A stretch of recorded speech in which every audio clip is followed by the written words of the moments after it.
The Hutt cartel was one of the most powerful factions in the Star Wars galaxy, with sovereign rule over a swath of territory and extensive economic and political influence over the galactic government. Even after crackdowns during the time of the Empire, the Hutts were incredibly powerful and their grip on the galactic economy was unshakable. But how did this happen? How did the Hutts ingrain themselves so deeply into galactic society? In this video, we'll be discussing exactly that.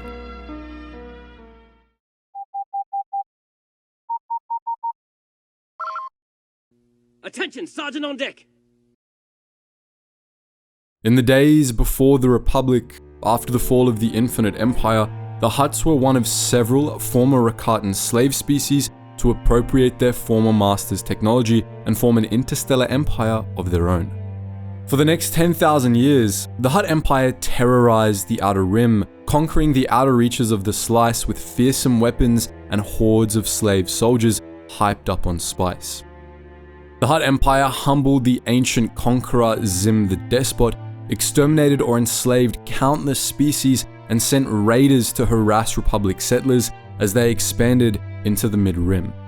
For millennia, it was the biggest existential threat to the ancient Republic, much smaller in terms of territory, but much more heavily militarized. And then, one day, the Hutt Empire ceased to exist. In 15,000 BBY, the Hutt clans turned on one another, fighting a vicious civil war that destroyed the Hutt Empire. Known as the Hutt Cataclysms, this conflict destroyed the Hutts' original homeworld and eliminated much of their military strength. Once the Hutt Cataclysms ended, the Hutts were left with no choice but to drastically change the nature of their civilization. On the urging of Badila the Hutt, they adopted a philosophy known as Kajidik, which called on the Hutts to abandon conquest and military might in favor of cunning, manipulation, and economic control. Thus, the Hutt clans transformed from warring fiefdoms to vast business enterprises which used their sovereign territories in Hutt space as a base of operations for criminal empires that would later spread across the galaxy.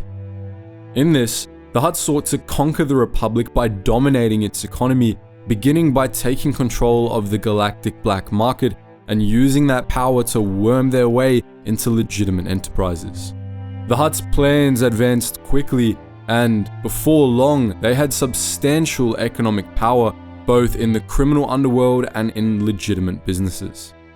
In both aspects of the galactic economy, the Hutt cartel enjoyed a number of advantages over its competitors.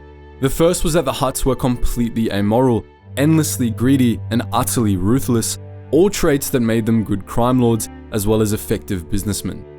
They were willing to do whatever they needed to be successful, regardless of how unsavory, and no level of success was enough for them. To the Hutts, too much of a good thing was never enough. The second advantage the Hutt cartel enjoyed was an enormous amount of capital inherited from the Hutt Empire. The Hutts had sovereign territory, vast hordes of slaves and vassals, lots of resources, and staggering wealth already, and they could use all of that to fuel their business operations in Republic space. Over the course of the last 15,000 years of Republic history, the Hutts steadily increased in power. Hutt space proper expanded, though not by much, and Hutt influence spread far beyond it. The Hutt cartel became the most powerful faction in the galactic underworld, ruthlessly crushing its competition whenever it could, while legitimate Hutt businessmen, while less well-known than gangsters, became quite powerful in their own right. The Hutts became deeply integrated into the galactic economy, having a hand in everything from mining and manufacturing to agriculture and retail. During the Pius Dea era, the Hutts took a hit due to Pius Dea purges and crusades directed against Hutt space, but they were able to weather the storm, and since they helped bring about the Pius Dea's downfall, the Hutts even managed to profit from the whole affair in the long run. The later wars with the Sith and Mandalorians only made it easier for the Hutts to expand their influence. The Great Sith War, Mandalorian Wars, Jedi Civil War, Galactic Wars, and New Sith Wars all greatly weakened the Republic for extended periods, and during these times, the Hutts and other criminal organizations moved in to fill power vacuums.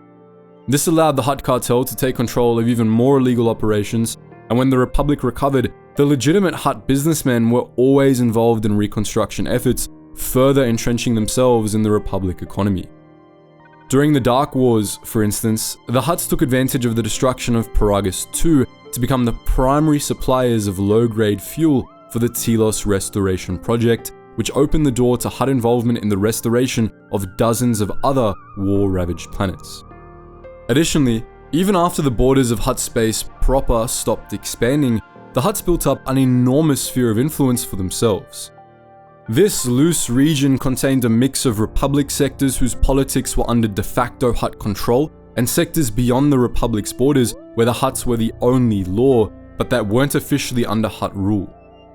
Prominent worlds in the former category included Jindain, Ubrikia, Chalakta, and Ryloth, all Republic member systems where the Hutts controlled the economy and had significant influence in local politics. Prominent worlds in the latter category included Tatooine, Gamor, Cyverus, and Teth. All told, perhaps a fifth of explored space was under Hutt dominion in some form by the final years of the Republic. During the Golden Age of the Republic, the Hutts expanded their influence pretty much unchecked, and around the time of the Battle of Naboo, they were at their peak in terms of political and economic power. But the tides of galactic history soon shifted, and the Hutts soon began experiencing setbacks. The Clone Wars saw Hutt control diminish in parts of their sphere of influence due to Republic and Separatist military occupations in parts of the region, and when the Clone Wars ended, the Republic transformed into the Empire, an empire that was very open about the fact that it did not like the Hutts. After all, the Hutts were everything Imperial speciesists hated. They weren't just a human-hating alien species that promoted crime and disorder, but they were also very successful and wealthy. Besides, many people in the galaxy associated the Hutts with corruption, and one of the Empire's big pledges was to bring an end to Republic-era corruption, so the Empire had an interest in taking the Hutts down a peg. However, the Hutts' economic influence meant that the Empire couldn't get rid of them altogether. Doing so would destroy the galactic economy. But they could weaken the Hutts a bit, and in the first years of Imperial rule, that's exactly what they did. The Empire annexed the entirety of the Hutts' sphere of influence and replaced those sectors' Hutt-controlled governments with Imperial military governors, and they also annexed a few peripheral regions of Hutt space proper. But these efforts were really just shows of force, and the Hutts knew right away that they were still the ones with the real power.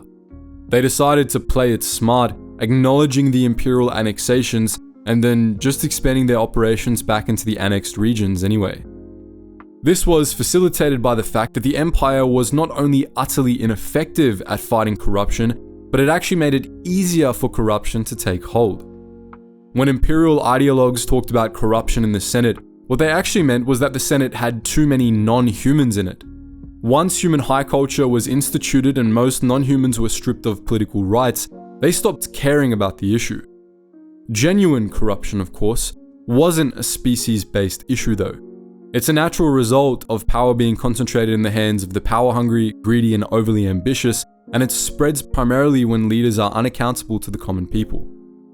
The rise of corruption in the Republic Senate was a direct result of a loss of accountability and power being handed to unsavory types, but the Empire made both of those issues worse. The Empire was essentially a military state, and all real political power was concentrated in the hands of warlords and military governors. The Emperor, being a Sith, specifically favored people who were ambitious and power-hungry for these roles, and they were accountable only to him, not to the people of the galaxy. Since the Emperor wasn't one to enforce accountability when it came to anything other than following his orders, these two factors meant that the Empire was perhaps the most corrupt government in the history of the Star Wars galaxy. It puts the kinds of people who would accept bribes from just about anyone in virtually every position of real power and then made them completely unaccountable, and endemic corruption was the inevitable result. The Hutts quickly realized that this was happening, and they seized the opportunity it presented. Within just a few years, they had bought out the sector governors of all the territory they had lost to the Empire, and they reclaimed their whole sphere of influence as well. They were able to expand even further, making deals with Imperial officers and governors all over the galaxy and tightening their grip on the galactic economy. This came at a price, The Hutts had to be more covert during the time of the Empire, but that was about it. During the Empire's height, the Hutt cartel was nearly as powerful as it had been before the Clone Wars, with thousands of Imperial officials in its pocket. In the years after the fall of the Empire, the galaxy came under the rule of a succession of galactic governments, but through all of them, the Hutts retained their grip on the galaxy.